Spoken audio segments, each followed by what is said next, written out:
Ay, magandang gabi mga friend. Tiyan, mukhang mukhang may kutob na to Kongreso Mukhang may nagpaplanong hindi matuloy ito. Mukhang sabi tila may nagtutulak na hindi matuloy ang impeachment. Pakinggan natin to si Congressman Joel Chua, ha? Karen Davila po to. House Prosecutor and Manila Congressman Joel Chua. Good morning to you, Representative Chua. Hi, good morning, Karen. Thanks for having me today. All right, let's start first with, I believe, the statement coming from the camp of Senator Alan Cayetano that he will be presiding over the impeachment trial. How does this affect overall na... Tanga to si Cayetano talaga eh. Kapal na lang ng mukha nilalaban nito eh. Ito lang. One, the trial itself and the case itself, considering that the Senate is going through a leadership issue right now? Well, siguro, Karen, let's wait for the final outcome in the Senate because as of now, ang gulo pa rin nila. I do not know why former Senate President Alan Peter Cayetano said that. And in what context? Because I understand that during the last session, they changed the new majority. Itong grupo nato ni Sayad, no? Parang meron nga yatang may sakit na kapit tuko. Si Sayad dapat mag-resign na rin yan eh. Sa dami ng kahayupang ginawa niyan eh. Dalawang beses ang na-impeach sa Kongreso. Hanggang ngayon, makapal pa rin ang mukha. Ito naman to si Cayetano, ganun din. Sinusukan na halos. Ilan na natitira ng niniwala sa kanya sa Senado eh. Ayaw pa rin bumaba.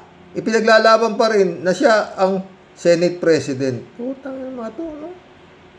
They changed the Senate rules. So, they can appoint, the way I understand it, they will be the one to choose or they will be the one to appoint the one who will preside over the impeachment trial. So let's just wait for the outcome. Okay, does it matter to the prosecution if Alan Cayetano is presiding or if the Gatchalian bloc actually assigns someone else to preside? Does it change? Di ba sabi ko sa inyo, itong Senado parang gang war? Gangwar eh.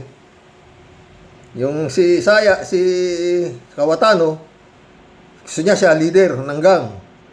Sabi naman ni Gatchalian teka, wala ka na nga numero eh. Gusto mo pa, ikaw pa leader. Ganun nangyayari nito eh. Ito pakapala na mukha, di ba? Change the environment, the temperament of the whole trial for you? Well, somehow, because right now, as you can see, they're trying to change the narrative from impeachment. Now, the former majority senators are trying to insert or trying to change the narrative. Parang para sa akin, they do not want this impeachment to proceed. So that's the way how I see it, no? Ako din ganun din ang tansya ko dahil eto si Cayetano, pilit na dinadala yung issue sa flood control, yung mga nakawan sa flood control. Yun ang ginagawa nila no?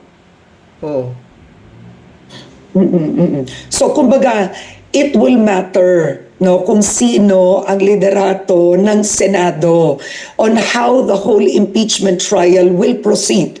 Naniniwala kayo doon? Because the Senate President or the one who will preside will be the one calling the shot. Pwede niyang tanggapin o i-reject yung mga offer of evidence So malaking bagay talaga, the one who will preside, no? Kami naman, on the part of the prosecutors, we just wanted to lay our evidence so that the public will know. Meron bang punto, yung aming pinupunto, di ba? So, at the end of the day, we do not know if we will be able to get the 16 needed vote for the conviction. But ang gusto namin is makita ng publiko Kami ba ay nag-iimbento lamang o may talagang Gano'n na talaga, ba, mga friend? Para sa akin, wala na akong kapag-asa makonvict yan. Wala na. Iaakoy na iaakoy siya. Wala nga, 16 votes. Ako kukuha 16 votes. Sige. Oh. Puta na kakakapal ng mukha ng mga grupo ni Kawatano.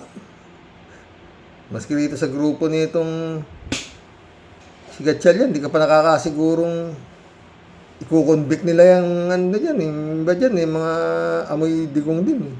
Sa grupo ni, ni Gatchalian. Hindi tiwala sa iba dyan, mga totoo lang ha. meron naman talagang mga ebidensya? Oo. Representative Chua, you make a good point this early on that to get the 16 votes conviction, in terms muna ito of partisan politics, no? Because mag-aminan tayo, ang impeachment is both legal but it is political, and that's how it is all over the world, no? So, meron ka ng 12 sa minority bloc. Hypothetically, if you assume they will convict, which we all can't assume, mahirap pa rin kunin yung 4 to convict from the other side. Alam mo Karen, yung sa 12 lang na sinasabi mo di pa sigurong magkukonvict yung lahat yan. Ha? Ang basya ko nga dyan, di ba mga friend? Nag-hearing yan. 24 senator pa yata sila noon, nag-hearing yan eh.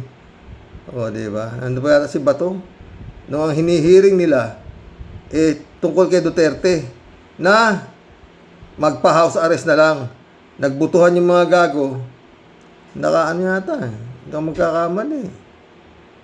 Halos overwhelming ang pumayag ng mga senador na pauwi na si Digong dito at i-house arrest na lang. Hospital arrest na lang dito.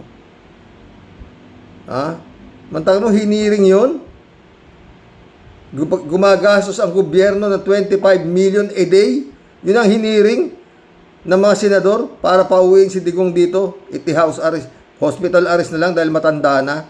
At ang pumayag nga 15 yata ang pumayag. Oo, 15 o 17, something like that. At talagang pinakita nila sa ICC na ang Senado ng Pilipinas, payag na pauwiin na lang si Digong dito para i-house arrest. Imagine niya, puta nang yan, pinagkagastusan yan ng gobyerno ng pera ng taong bayan, niya klase ng hearing na yan, tungkol lang sa pagpapauwi kay Digong. At yun nga, ang daming bumoto na pumayag na i-house arrest, hospital arrest na lang si Digong. Eto pa, si Sayad, ikukonvict, malabo yan. Tuloy. Ang problema, ang lang talaga dito, hinahabol lang ng Kongreso. Yung nga, na mapatunayan na talagang walang hiya ito, nagwalang hiya ito, o bahala na kayo, i-acquit nyo. O, di ba ganun lang yun Because you can also assume that the former majority, itong Cayetano bloc, has already declared sympathy, empathy for Sara Duterte earlier on Kumbaga, meron di ba? So, kumbaga, ang hirap kunan ng 4 doon. Is that really a concern for the prosecution now? Well, of course, that is a Baka nga makakuha pa rito sa 12. Pero yun nando doon, yung kay Kawatano, malabo pa sa tinda ng pusit yan. Baka dito sa kay Win Gatchalian, makakuha pa. Oo, hindi pa boboto lahat yan ng conviction. Tingnan mo. Mali ako major concern of insofar as the panels of prosecutors are concerned. But Karen, lahat naman ng mga impeachment nagsimula sa kulang din ng numero But at the end of the day, the voice of the people will play a very critical and important role, especially you in the media. Malaki noon yun, Congressman Chua, noon yun, nakikinig sa voice of the people. Eto mga senador na ito na kay Kawatano, parang na ito Sa tingin ko lang wala na silang pakialam sa voice of the people. Basta kami acquitted yan.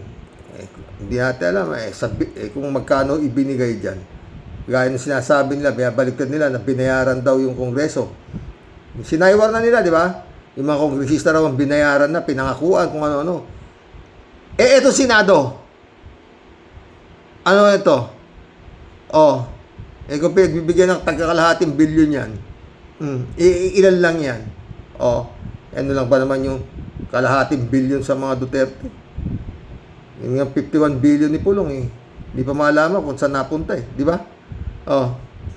Tsaka itong mga ninakaw ni Sara na pumasok sa sabi ng AMLAC na bilyon-bilyon na pumasok do sa bank accounts niya, in and out. Oh, bilyon-bilyon ha. Oh. Ay nako. Tsaka yan nga, ano mga pre. Katwiran niya mga kampo ni Digong na yan. Sa 2028 pa naman eh, maski na magngangawa na kayo yan, sabihin nyo na pinaka-demonyo na kami sa lahat ng demonyo dahil inakwit namin si Sara, eh pagdating ng eleksyon, mananalo pa rin kami. Bibilin lang namin ng boto eh. Diba? Yun yan. Si Bongo nga, alam na nga na hindi naman senador ng Pilipinas ang inaano yan, senador ni Duterte. Ganon din to si Bato, Marcoleta. Nanalo eh.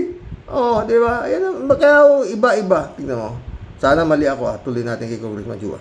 Bagay yung magiging papel po ninyo dito because most of them, if not all of them, no, most of them are, I think, re-electionists. So 2028 is just around the corner. Malayo pa yung 2028, Congressman Chua. Ha? Re-electionists, most of them are re-electionists. Oh, ano kailangan mo sa eleksyon? Kwarta! Di ba? Oh, eto. Binigyan ka na ng pambili ng boto eh. Oh, di ba? Oh. Maniwala kayo hindi, mga friend.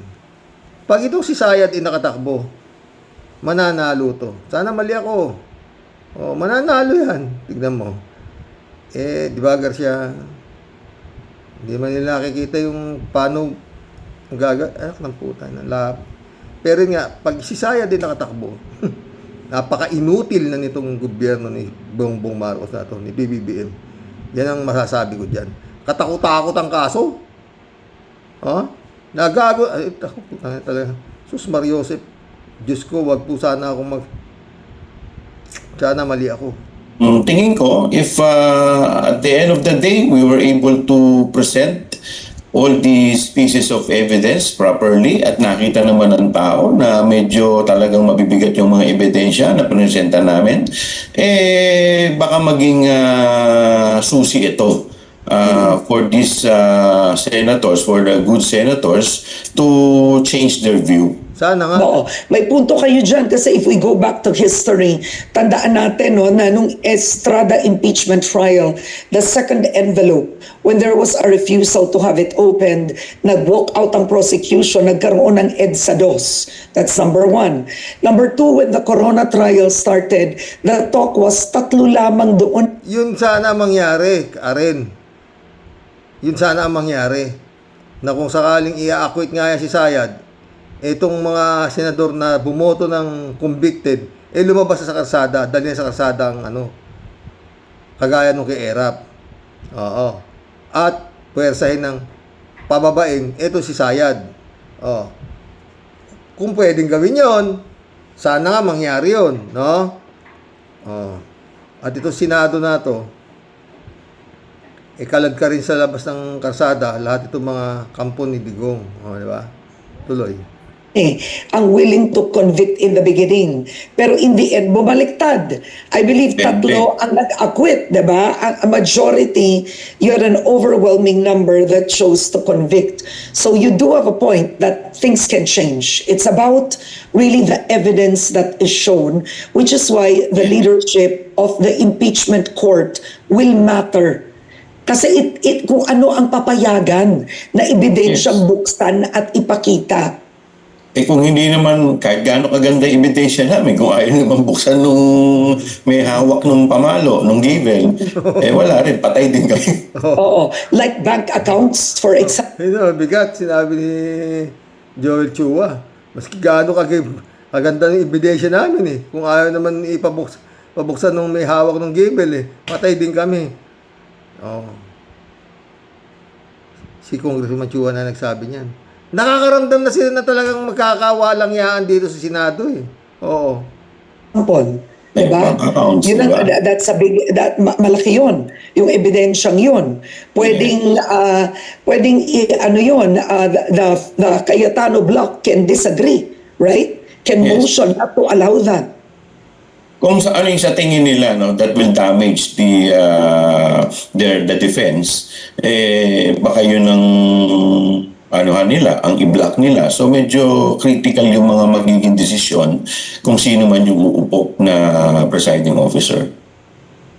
Oo. Alright. Nakahanda na sila dyan, Congressman Joel Chua. Nakahanda na sila dyan sa mga critical na yan. Alam nila yan. Alam nila yan. Pero dadapat subalit. Bayad na nga sila eh. Baka bayad na nga sila eh. Ano ba critical?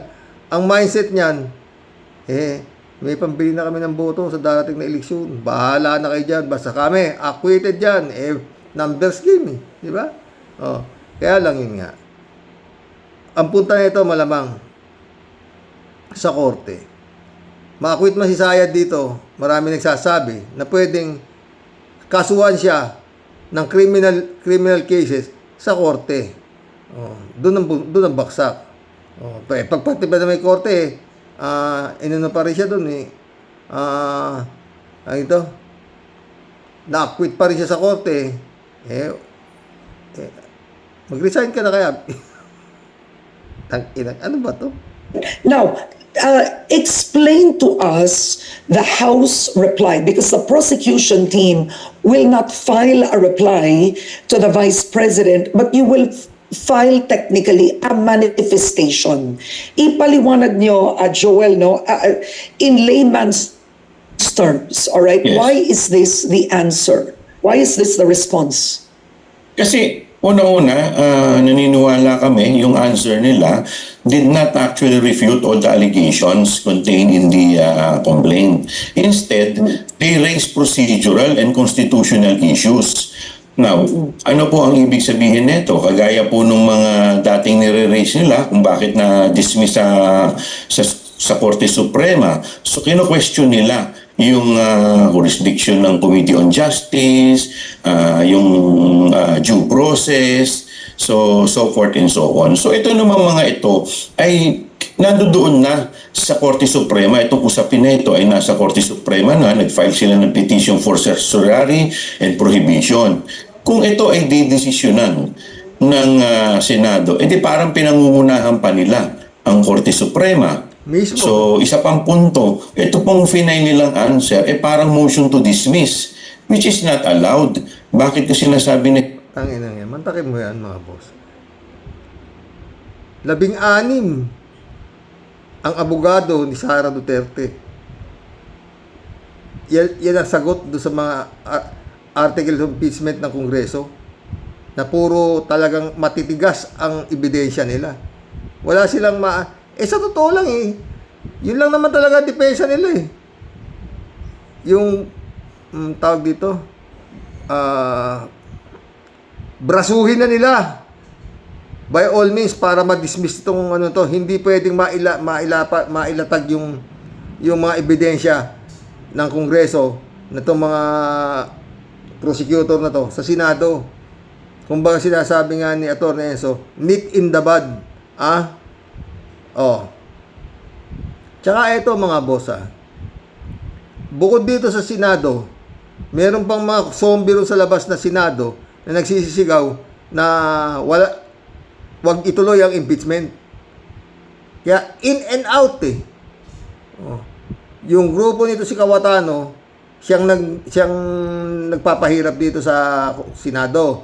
Yun naman sa labas, yun, nagsisigaw yung mga zombie ron na hindi ituloy yung impeachment. Ganon.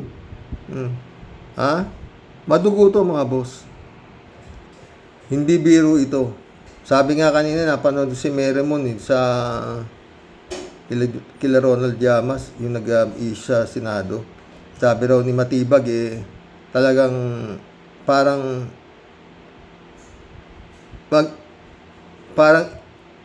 red alert may pakiramdam sila na may mangyayari before June 12.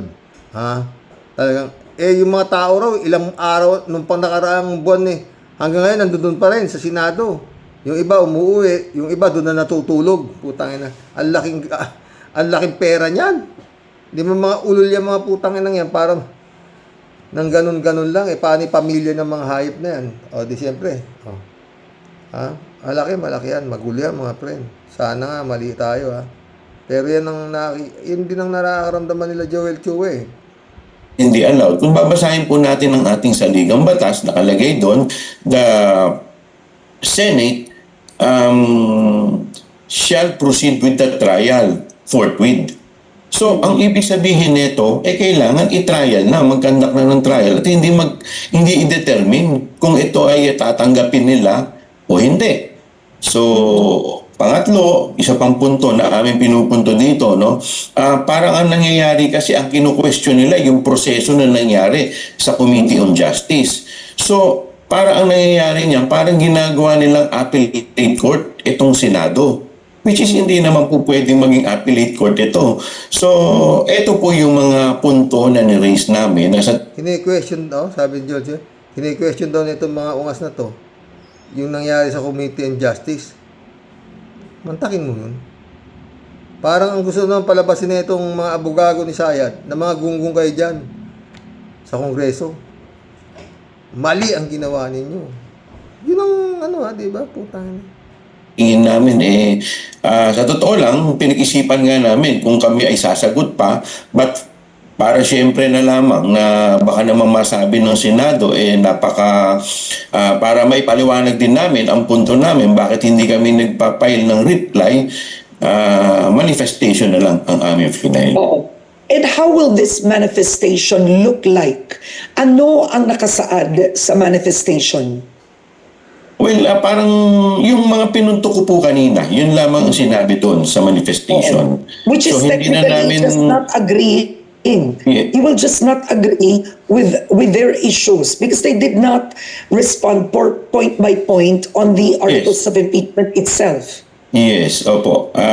Kasi nga, hindi naman nila talaga nirefute lahat ng allegation na nakalagay dun sa answer. So instead, puro mga general denial ang kanilang ginawa. Which is, sa tingin namin, hindi na dapat nga ano nga isasagot nila, Congressman Joel Chua, doon sa yung mga pinipresentan yung articles of impeachment? Agaya nung nagbanta sa buhay nung tatlo. Yung sa AMLAC niya, unexplained wealth niya, Mary Grace Piatos. Ano isasagot nga niya maski pa sabi? Tangina. Walang maisasagot dyan. Kaya yung sinasabi nila, puro technicality ang sinisingit nila. Sa totoo lang, mga friend, tanga na lang maniniwala pa rito sa totoo lang. No? And, ano isasagot mo nga sa klase ng mga kaso na ito si Inday Sayad? Sige nga, wala kang may sasagot talaga. Kaya ang gagawin na nila, babrasuhin na lang nila yung Senado na dismiss yan. Ganun. Total, nandiyan naman si Cayetano. Kaya si Cayetano ayaw bumaba. Let's divide the House. Goes in favor of dismissal. Acquittal. O, ganun na yan. Wala nang pakitaan na ebidensya. Putangin na, kapal ng mukha. Sagot ng tutusin. Oo. Ano po ba ang nangyayari sa ngayon? Alam ko kasi na may 10 days, right, for the Vice President to respond. Then you have 5 days. The trial itself is July 6. May pre-trial pa dapat yan. What exactly is going on right now? So right now, we are preparing for the pre-trial brief, which we are due to submit on June 15. And then there will be pre-trial conference on June 18 up to June 25. After that, mag-aantay kami ng pre-trial order at bibigyan kami ng mga opportunity to make a comment. Tapos niyan, magkakaroon ng trial. The trial will start on July 6. So assuming this masusunod yung calendar nung ginawa nung previous Senate President. Oo. Well, ideally, dapat masunod yun. Kasi Yes. inanunsyo na yun, di ba? Pero ang pre-trial itself, ang pre-trial described that to us. I spoke with Representative Luistro, and she said with the pre-trial, that's where witnesses are submitted, evidence will be allowed, no surprises ideally. Ito, Basta doon lang tayo mga boss. Mag-antay na lang tayo. Ha? Yun lang yun. Ito si Kawatano. People doubted me, but God does not doubt me. Ay, ginagin. Tibay mo, Kawatano. My whole life, people doubted me. But God does not doubt me. So I'll do my best. If my best is good enough for everyone, thank you. If not, there are 23 other senators you can choose from. My whole life, people doubted me. But God does not doubt me. So I'll do my best. Sabi sa'yo. Talagang grabe to, no? Ay, nako, Kawatano. People doubted me, but God...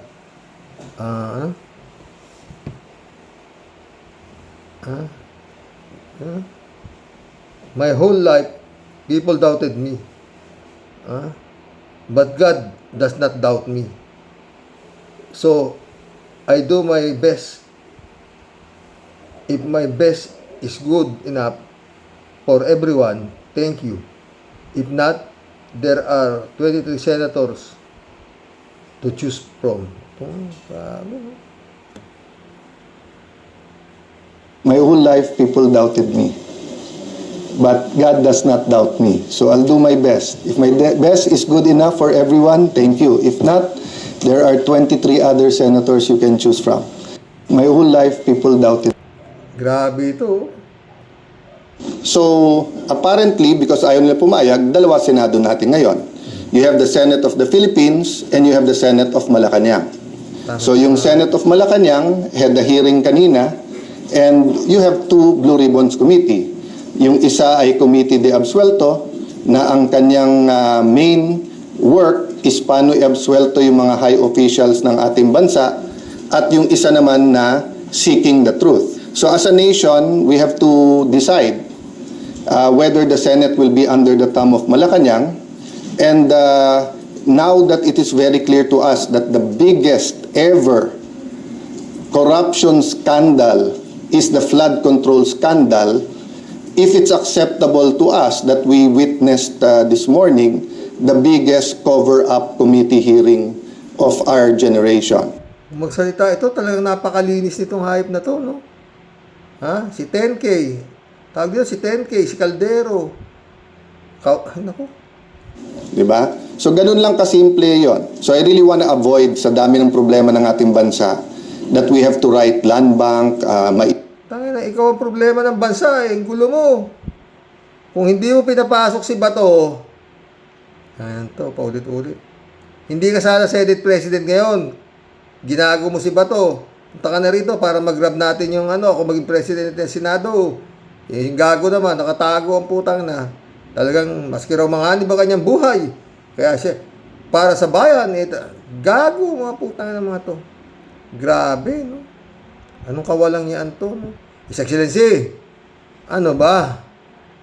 yung sweldo ng mga empleyado and everything. And I'll never bend the law, nor will I bend the Constitution, but I will bend backward for our employees para hindi sila maipit sa gulo for as long as it doesn't bend the law. Basta yan na lang kung ano natin dyan, mga friend. Si Sayado, kumbaga sa nakakanto na siya eh. Oh. Kumbaga sa manok na sasabungin.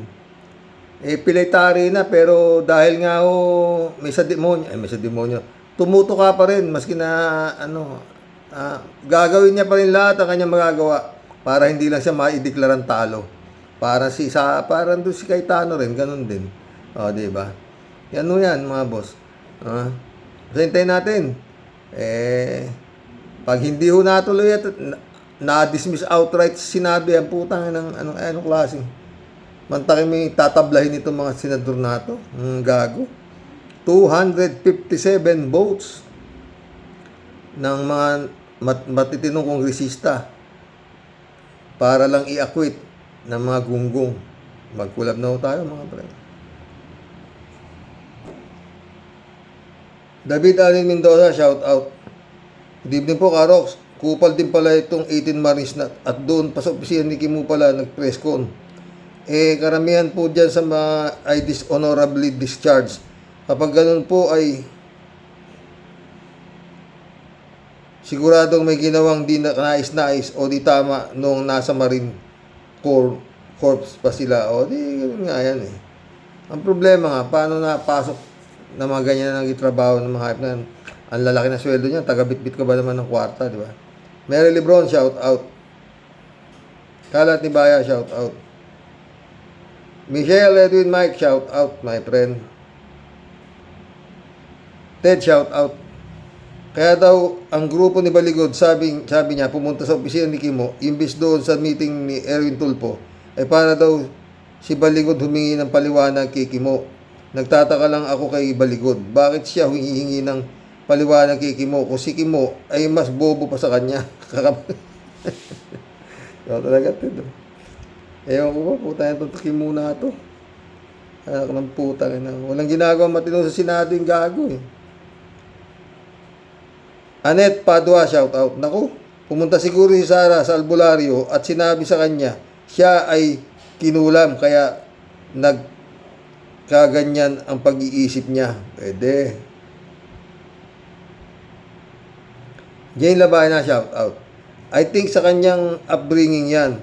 Ang tatay niya walang hiya, walang respeto sa kanilang tahanan. Na-rape pa siya at hindi ata napanagot ang kriminal kaya nagkaganyan siya. Pati mga kapatid niya pare-pareho silang may diferensya sa pag-iisip. Kaya sa psychology class, importante lesson yung first 7 years at papalaki sa anak. Kung ano ang nakita niya sa bahay nila ay yun ang potensyal gawin din ng anak in the future. Diba?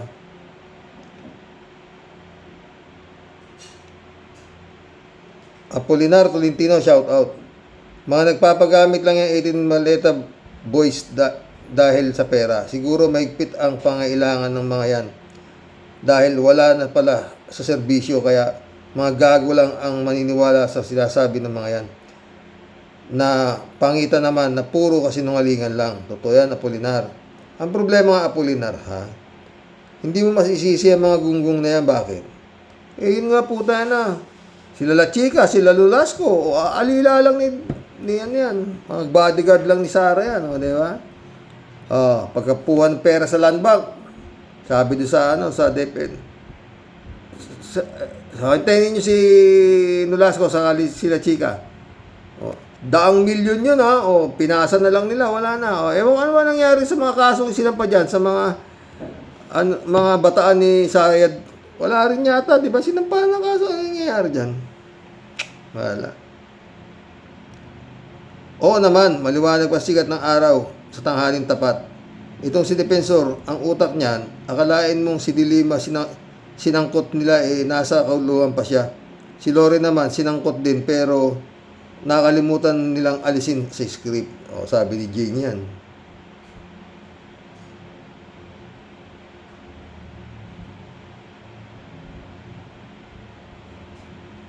Rodelia Alpilor, shout out ha. Hello po Sir Rox, talagang kapit tuko talaga siya sa kapangyarihan. Ang hirap palang maging pinuno ng gobyerno ang kaldero na yan.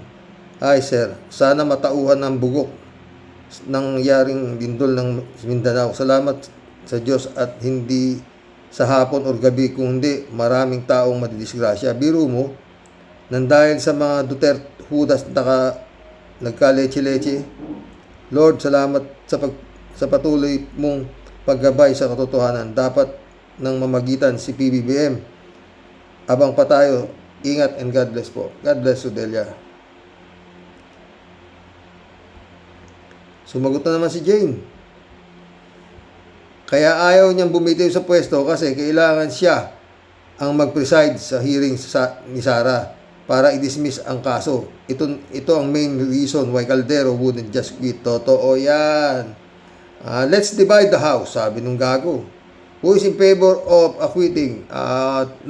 Ganyan. Dismissing this case, di ba? Tangina. Rodelia Alpilor ulit. Tangina, may saltik talaga, hinayupak na sayad na yan. Ay Lord, patawad po. Sino po ang hindi makakapagsalita ng ganitong tao talaga? Nakakasuklam. Kaya Lord, save the Philippines. Jopil, shout out. Buwisit talaga itong 18 Marites na ito. Pampagulo lang kayo, mga buwisit kayo. Huwag ninyong gawing tanga ang mga taong bayan, hindi bobo ang mga Pilipino. Meron pang kasunod daw, Jopil, sabi nito si,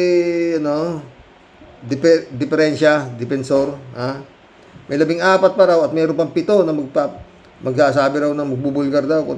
Anak ng puta ng mga to. Sam AJ, shout out.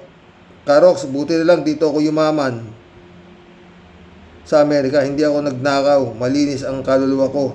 At nawa sa lahat ng member, swertihin at long life tayo sa mabuting gawa.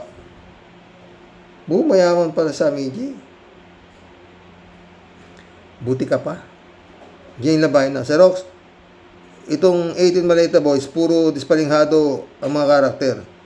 Ang DDS talaga, mahilig kumuha ng mga testigo sa dispalinghado. Tulad ng mga criminal, convicted criminals, mga retired generals na dispalinghado rin. Kasi gusto ng mga DDS yung mga katulad din nila, ang mga karakter, para they are all the same feather. Totoo yan. Wala naman tinong sa putangin ng mga yan. Mantakin mo, wag naman sanang ipahintulot ng Panginoon, Diyos ko. Pag nakabalikan Duterte, putangin na. Sila Harry Roque. Kaya dapat yung presidente, wala siyang power to pardon criminals eh. Putangin na, Kaya kakaleche-leche.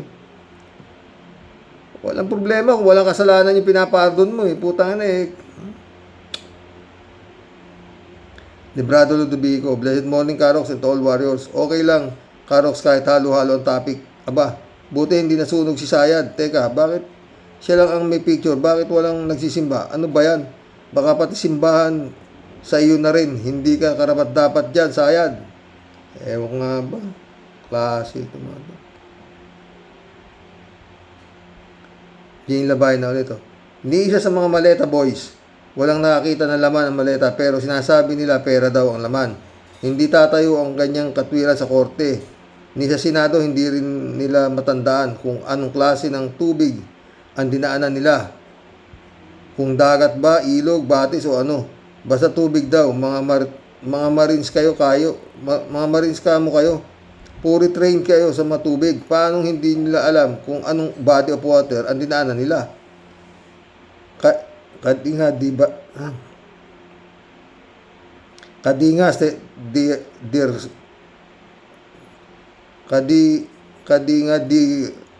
Kaduda-duda siguro to. Bayaran lang sila at script lahat. Para naman pinanganak lang tayo kahapon upang di natin alam ang ganyang kilos. Ang alakala nga nila, Jane, mga tangang tao, tangin ng mga to. Jane ulit, ang presidente ng impyerno, bibisita sa iglesia. Yun nga eh. Alam mo, Sir Rox, nakaisip na magandang propaganda ito si DDS na ito, ang magkunwaring banal. Ang Diyos ang ginagamit nila. Si Caldero, 3 libro hawak niya. Nasa kanya daw ang katotohanan. Si Satan nga nagpapaalam sa Diyos bago siya kumilos. Pero itong mga walang hiyang mga DDS, basta-basta na lang nila ginagamit ang Diyos sa kanilang kawalangyaan. The Lord said, do not use my name in vain. Wala sa kanila yan. Hindi naniniwala sa Diyos yung mga putang na yan. Kumikita nga sila sa paggamit nila sa Diyos eh. Diba? Maraming ganyan, putangin na. Si Kibulog lang, diba? Don Joel is Lord. Itong, puta, wala ka tiwa-tiwala sa mga pagsasabi nito mga to. Ay! Sa bagay, hindi lang dito. Sa Amerika rin, maraming ganyan, puta. Yung mga Benny Hinn, mga Kenneth Copeland, puta, puro mga mukhang demonyo, putang na, pininiwalaan ng tao. Jane Labay na ulit. Palagi ko, Sir Rox, pag si Poging Sentry ang maging presidente ng Pinas, ay tiyak titino ang mga politiko. Maaring meron pang pasaway, konti na lang. Sana si Poging Sentry na lang ang endorse ni BBM. Labo yan. Masabali si Claire Castro na lang tumakbong presidente, para sa akin eh. Sa totoo lang.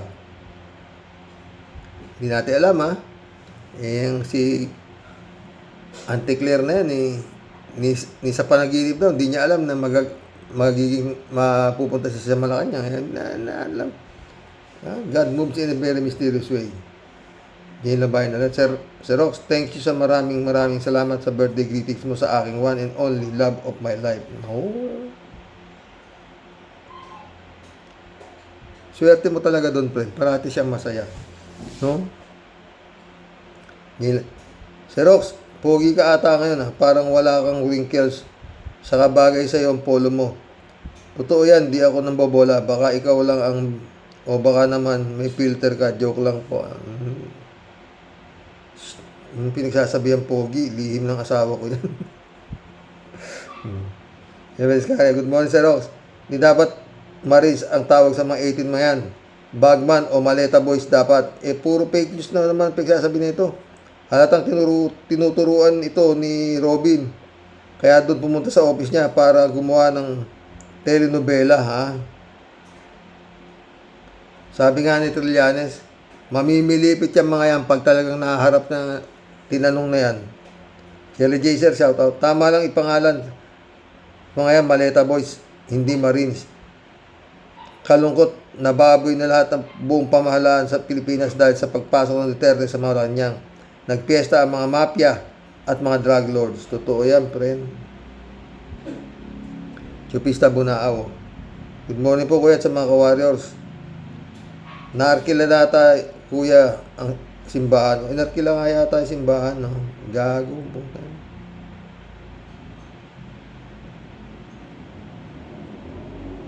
Friend, Sherwin Sapeda, shout out. Christian Sen, July 7, Alcantara, shout out sa inyo mga friend. Ha? Sabi Tia Delio. Alam mo po, Sir Rox, kapag yan pong si Caldero Kawatano, wala pong nakasawata po dyan, talaga pong hindi po titigil yan ng kakangwaw. At talagang wala pong pakialam po yan kahit ano pa pong batikos ang inaabot niyan kaliwat kanan. Di ko lang po talaga maintindihan bakit walang mga pusal sa bunga ng mga sobrang tabil at ayaw po talaga siyang tumigil. Hoy, Kulokotoy, tantanan mo na ang ambisyon mo na muli mong maabot ang kaharian at gusto mo na namang maging Panginoon ka ng lahat ng pisting yawa ka. Game over. Game is over, okay? Wala nang meron pa, okay? Tapos na ang maligayang araw mo at yan natapos dahil sa sobrang mong kabuhukan at katangahan, okay? At mabuti nga yan sa'yo. Mantakin mo. Dahil sa ikaw isang halimaw at isang taong maitim ang budhi, sarili mo, kapatid, sukang-suka sa'yo at ipinahihiya ka na, ang yawa ka. Dapat talaga pagbuhulin kayo ng kapatid mong si Piyaya, pareho kayong buhay pa, pero sinusunog na ang kaluluwa nyo sa impyerno. Tantanan mo ang pagka-abnormal mo, okay? Wala namang naniniwala sa'yo kundi yung mga kampon mo na tutulad mo rin na ligaw ng bituka, mga leche. Ito naman po kasing ating mga ito naman po sa ating nasa gobyerno, Sir Rox. Di ko po maintindihan bakit hindi po makakasukasuhan yung pinutukan ng lintik na yan. Parang lahat po ay sobrang lamya at tameme, lelembot-lembot na puro ampaw at dakmain at pananagutin ang mga taong katulad niyan si Kawatano. Sobrang sutil at sobra pong pasaway na ayaw pong sumunod sa batas. Naku, Sir Rox, talaga pong di lang atake di korasyon ang aabutin po sa puro konsumisyon ang inaabot po natin sa mga pinutukan po ng lintik na mga ito. Sobra na pong nakakaluga ng tenga ang puro dramang bulok na nasasaksihan po natin dito sa mga halimaw na to. Naku, impong ba siyang makalayas nga muna? Baka po sakali, pugong biyahero po. Makapagkalma ng utak ko. Ikaw naman. Sumasakit ulo ko dyan pag nakikita ko si pugong biyahero. Sa totoo lang, Tia Deli. Kaya ako muna po, Sir Rox, mamumundok muna. Baka po pag liliwaliw ko, matagpuan ko ang kuta ni Bato. Chupista ulit, Kuya, sino pong tinatanong ng surveyor? Sino pa ay asul or si blue? Oo nga siya ng surveyor na yan. Tipisa ulit, ay nako, dapat kasuhan yung 18 kargador na yan para tumigil. Tipisa ulit, bakit nga po ba di mapanagot ng mga kawatan dito sa Pilipinas? PBM, baka po naman higpitan mo pong sinturon para sa mga kawatan. Wala na. Ramon Valencia, bossing, nasa labas yung mga bodyguard, baka nakikikain ng lechon, hindi tumatalab ang kulam sa plastic. Jojo TV, good evening tol at lahat ng mga subscriber. Happy Thursday sa inyong lahat. Marilo Pabiano, good morning po tayo sa mga ka-warriors. Ginagawa ni Sarah ay isang napakalaking halimbawa ng pagbabalat kayo kasi nakaukit na sa atin yung original niyang ugali. Mahirap na maibalik pagtiwala sa kanya bilang aspiring leader. Maraming deserve mamuno kaysa sa kanya. Totoo naman, puta. Layo na yung utang yung gagawin yun. Ewan ko nga ba kasi. Don Juan, shout out. Masyadong halata ang kabalbalan at kababuyan ni Cayetano. Nakikiusap na power sharing dahil alam niya talo at mali siya sa panlilang niya bilang Senate President ng Senado. Totoo yan.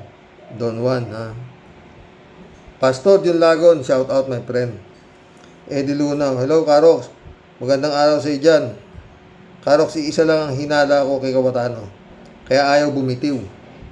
Sa kagustuhan niya, sigurado may usapan yan ni Sayad. Kailan andyan siya sa Senate President, pag hindi siya makabalik sa Senate, guguluhin nila ang impeachment ni Sayad sa July 6. Kaya kahit nagkakagulo sa Senado at mga kasamaan niya, gagawin nila yan pabalik-balik na paliwanag hanggang umabot na sa July 6. Hindi pa yan titigil ng kinangawa. May matindi pang darating na gagawin ng mga yan, Karox. Salamat sa iyo. Oo, ako alam ko, hindi yan hihinto ng mga kademonyohan. Mayroon pa at meron yan. Kawawa lang itong mga taong ito na nagpapagamit dyan. Hindi malayo yan, sa totoo lang.